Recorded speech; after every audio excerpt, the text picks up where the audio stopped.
ولې مو متن څېړنې ته مخه کړې ده؟ متن څېړنه بعضو کسانو ته کېدای شي ډېر عادي او اسانه کار وایسي، خو په خپل ذات کې یو سخت او مغلق کار دی. د دغه کار سره زما د ډېر کوچنیوالي څخه علاقمندي وه او د هغې علاقمندۍ پر اساس باندې زه دغه ساحې ته رالم. که څه هم سختوالی به ډېر وي او خو زموږ د ادبیاتو سره د متنو تهیه چاپ د دې کومک دا کوي چې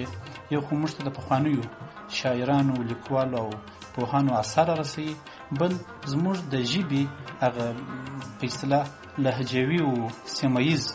کومه لغوي زیرمه چې ده هغه ټوله په دغو متونو کې خوندي ده. د دې لپاره چې زما اصلي فعل په اصطلاح ژبپوهنه ده چې زه د خپلې ساحې لپاره مواد تهیه کړم، نو د متن پوهنې یا د متن څېړنې مواد زما سره ډېر کومک کوي. کله چې مو په لومړي ځل د متن څېړنې په برخه کې کار پیل کړ، له کومو ستونزو سره مخامخ سواست؟ په افغانستان کې بیا په مشخص ډول د کندهار په ساحه کې متاسفانه باید ووایم چې د متن څېړنې یا د متن پوهنې هغسې امکانات لکه په نور دنیا کې یا داسې لږ ډېر نږدې سره ووایي په نږدې کابل کې متاسفانه نشته. یو خو موږ لارښود استادان ډېر کم لرو. زما په یادېږي چې ما په 1980 کال د ارواښاد بینوا پر اوسني لیکوال باندې کار کاوه. ځینې دوستان کېدای شي دا خبرې وهم وري، ما د هغو سره مشوره وکړل ما که چیرې تاسو دا کار وکړئ، ځکه صلاحیت غواړي د دغه کتاب تدوین، اضافات او بیا په نوي ډول چاپ ته آماده کول متاسفانه هغو زړه ښه نه کوي. په دې خاطر چې د یو متن دوباره چاپ ته آماده کول نه یوازې دا چې باید سړی په دې کار کې سابقه ولري، بلکې یو لارښود استاد باید موجود وي، د هغه تر لارښوونې لاندې باید دا کار مخته یوسي. متاسفانه موږ په کندهار کې اوس لږ ډېر یو څه شته، خو هغه مهال بیخي محدود و د حالت. ستونزې ډېرې وې. یو خو د لارښود استاد نشتې وه، بل کوم متن چې به کلمي متن و د هغه به یوازې یو نسخه وه. متن څېړنه کې تر ټولو هغه غټ دغه دا دی مشکل دا دی که چیرې یوه نسخه موجوده وي، یعنې متن څېړونکي ته ډېره سخت وي چې پر یوه نسخه باندې کار وکړي او د یوې نسخې له مخې داسې یو متن تهیه کړي څنګه شاعر یا لیکوال ته یا د هغه وخت ته نږدې یو متن چاپ شي. د ډېرو نسخو کموالی بله لوی مشکل و. او د دې تر څنګ د متن څېړنې په ساحه کې د پرتو ستونزو څخه یو بله ستونزه دا ده چې موږ چې کله پر متن باندې کار کوو او دې ته زړه ښه کوو چې دغه متن به په دغه شکل آماده کړو چې یا لیکوال لیکلی وي یا شاعر په خپل وخت کې شعر څه لیکلي. د دغسې متن د آماده کولو دپاره ریفرنس ته خورا ډېر سخت ضرورت دی. موږ د کتابخانو نستي لرو، د کلمي اثارو نستي لرو، د لارښود استادانو نستي لرو. دا ټول هغه مشکلات چې د یو متن څېړونکي لپاره کېدای شي د کار په جریان کې مشکل پېښ کړي. آیا په پښتو ادبیاتو کې د متن څېړنې لپاره کومه ځانګړې میتودولوژي ټاکل شوې ده؟ متن څېړنه ځان ته یې میتودولوژي لري، مګر په پښتو ادبیاتو کې زما د معلوماتو له مخې دوه عمده کتابونه چې یو په 1990 کال ښاغلي سرمحقق ظلمي هېوادمل یو برخه یې خپله لیکلې ده او باقیمانده برخه یې د اردو اثارو څخه ترجمه ده. دا کتاب تر دغه کتاب مخکې موږ د متن څېړنې د میتودولوژي په باره کې مشخص یو اثر نه درلود. دا کتاب لومړی کتاب دی چې وار د وار د مقالو په شکل خپور سو او بیا وروسته په کتابي بڼه سره تهیه او ترتیب سو او چاپ سو.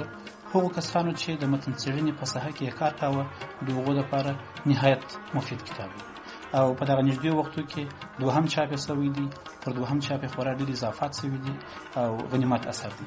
بل کتاب چې هغه د استاد هوتک دی، استاد معصوم هوتک، د هغه کتاب دوې برخې لري. د سر برخه یې پښتو متون سمیدل غواړي، د سر برخه یې د متن څېړنې تیوریکل مسایل دي چې هغه کې پر دې باندې بحث کېږي چې یو متن باید څنګه تهیه شي، د کومو روشو څخه په تصحیح او په ترتیب او په تنظیم کې کار واخیستل شي. او دوهمه برخه یې د دې کتاب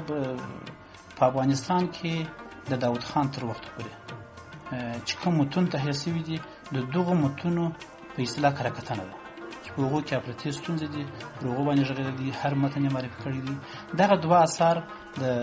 پښتو ادبیاتو په ساحه کې د متن څېړنې میتودولوژي سره ډېر جوخت یعنی مشتي اثار دي او موږ د متن څېړنې په میتودولوژي باندې لږ ډېر خبرېږي تر دغو دوو کتابو راوروسته د متن څېړنې د میتودولوژي په باره کې په مختلفو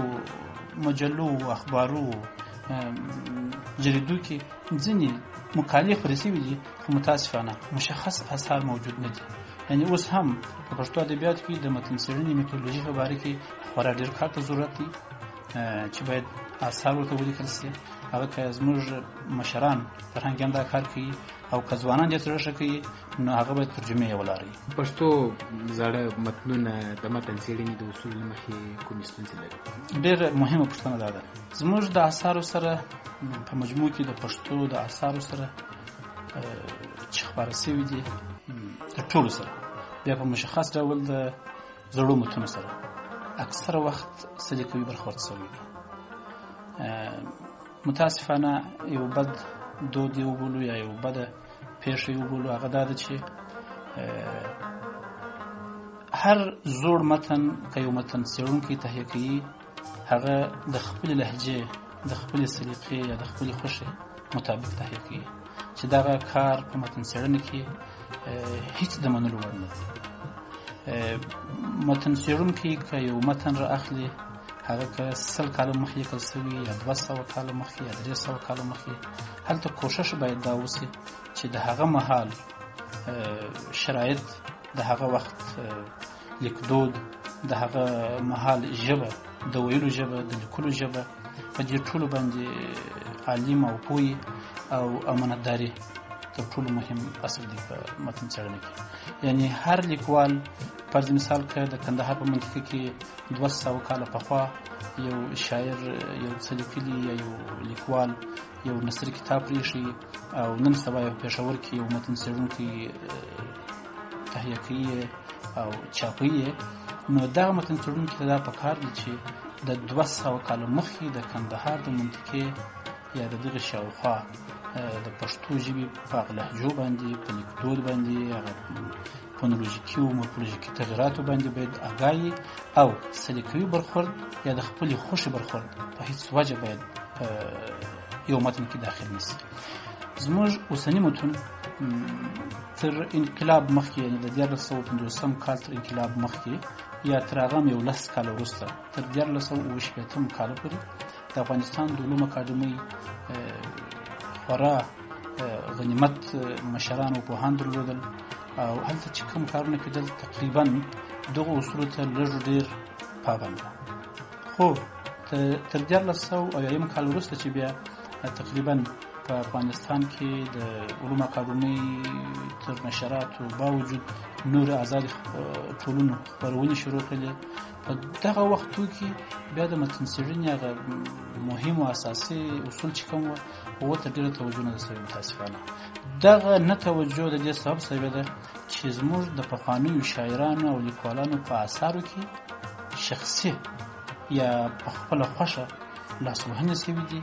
کلمات یې تغیر شوي دي ترکیبات یې تغیر شوي دي حتی کله ناکله خو داسې هم پېښه شوې ده چې بالکل ژبه یې بیخي بل څه ده دا په متن څېړنه کې تر ټولو هغه مضر یا تر ټولو هغه تاواني کار دی اوس یو بله پوښتنه دا ده چې د متن څېړنه دا اوس یو اړتیا ده او که ذوقي کار اړتیا خو ده په ټولو ژبو کې که موږ دغه نږدې فارسي ژبه وګورو پر حافظ باندې یا د حافظ پر دیوان باندې تر 100 اضافه پوهانو عالمانو کار کړی د دغو عالمانو کارونه که په دقت سره وکتل شي هر یوه کوشش کړی دی داسې یو نسخه پیدا کړي یا د خپل کار د روش د ټاکلو لپاره چې هغه یو بشپړه نسخه یو کامل نسخه بیا د نورو سره تفاوتونه په خورا دقت سره معلوم دي دغه تفاوتونه دا په خپل ځان کې یو اړتیا ده موږ ته د هغه مهال چې دغه پوه یا دغه عالم د اثر د ژبې تمثیل کوي هغه تر موږ پورې رسوي دا یو اړتیا د ذوق مسله ما په هغه وخت کې چې وویل ذوقي مسله داسې ده د متن څېړنې یا د متن د تهیه او ترتیب کار ته هر څوک زړه نه ښه کوي. یعنې ما ته چې څونه معلومات شته په اوسنیو حالاتو کې زه د علومو اکاډمۍ د دوستانو سره چې غږېدلی یم پخوا داسې و چې د یو متن پر تهیه باندې هلته رتبه ورکول کېده، مګر اوس دا کار دغه شوی دی ځکه ځینو کسانو دا سودا پېښ شوې ده چې دا یو اسانه کار دی او ضرورت یې نشته چې په دې باندې رتبه ورسوي، مګر اساسي خبره دا دا اسانه نه دی،